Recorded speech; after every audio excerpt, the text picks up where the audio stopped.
আপনাদের Facebook pay আউটে যদি এই সমস্যাটা থেকে থাকে একটু খেয়াল করে দেখুন। যদি ফেসবুক পে আউটে এই যে আমি দেখিয়ে দিচ্ছি এই সমস্যাটা যদি হয়ে থাকে, আগেও ফেসবুক দিয়ে পেমেন্ট উইথড্রন করেছেন, আগেও আপনি টিন আইডি সেট করা আছে, আগেও আপনার সমস্ত অ্যাড্রেস সব কিছুই কিন্তু ঠিক আছে, তারপরেও কিন্তু ফেসবুক থেকে আপনাকে এই অপশনটা দিয়ে দিয়েছে ভেরিফাইড ইওর ডকুমেন্ট।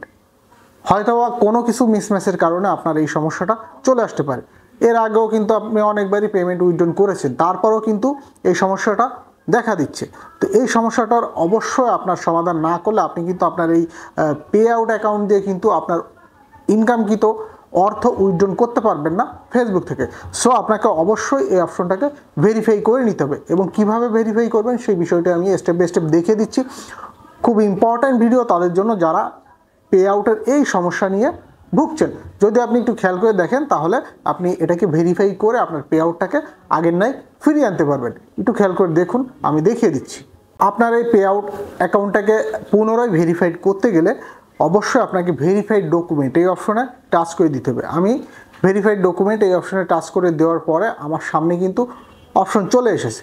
এইখানে কারো 3টা অপশন থাকতে পারে, এইখানে অবশ্যই 3টা অপশন থাকে। যদি আপনি একবারও সাবমিট না করেন সেক্ষেত্রে আপনার সেলফি একটা অপশন থাকে, যেটা আপনার সেলফি ভিডিও দিয়ে যেটাকে ওই অপশনটাকে কমপ্লিট করা লাগে। তো এখানে কিন্তু আমি 2টা অপশন পাচ্ছি, কারণ সেলফির যে অপশনটা ছিল ওই অপশনটা আমি অলরেডি কিন্তু কমপ্লিট করেছি।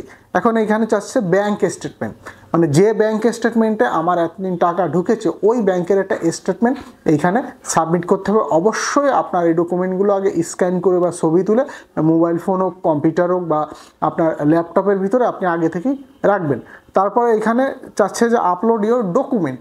এইখানে আমাদের অবশ্যই একটা ডকুমেন্ট সাবমিট করতে হবে, এমন একটা ডকুমেন্ট যেটা গভর্নমেন্ট ইস্যুকৃত একটা ডকুমেন্ট আমাদের সাবমিট করতে হবে। তো কী কী ডকুমেন্ট সাবমিট করতে হবে এবং ব্যাঙ্ক স্টেটমেন্ট কীভাবে সাবমিট করবেন আমি দেখিয়ে দিচ্ছি আপনাদেরকে, একটু খেয়াল করে দেখুন।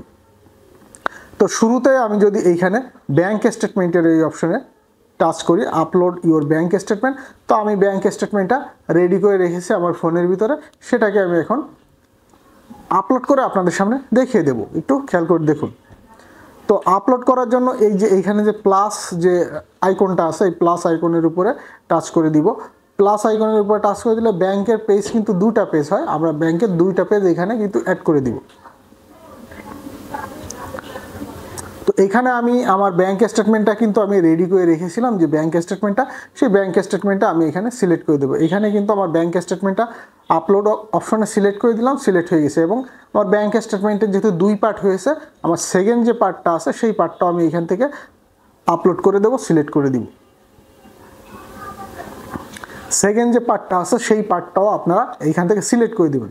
সিলেক্ট করে দেওয়ার পরে এই অপশনটা চলে আসবে, আসার পরে এখান থেকে কন্টিনিউ বাটনে প্রেস করে দিবেন। দিলে আপনার এই অপশনটা সাবমিট নিয়ে নেবে। যখন সাবমিট নিয়ে নেবে তখন আপনাকে এরকম একটা মেসেজ তারা এখানে দিবে, ঠিক আছে? মেসেজ দিবে, তারপরে নিচে আমরা ডান এই অপশনে টাচ করে দেবো। দিলে পরবর্তীতে দেখেন, যেহেতু আমি এটা সাবমিট করেছি, এটা কিন্তু একটা টিক মার্ক দিয়ে দিয়েছে। এখন আমি নিচের এই অপশনটা সাবমিট করব, দেখি এইখানে কী কী ডকুমেন্ট চাই।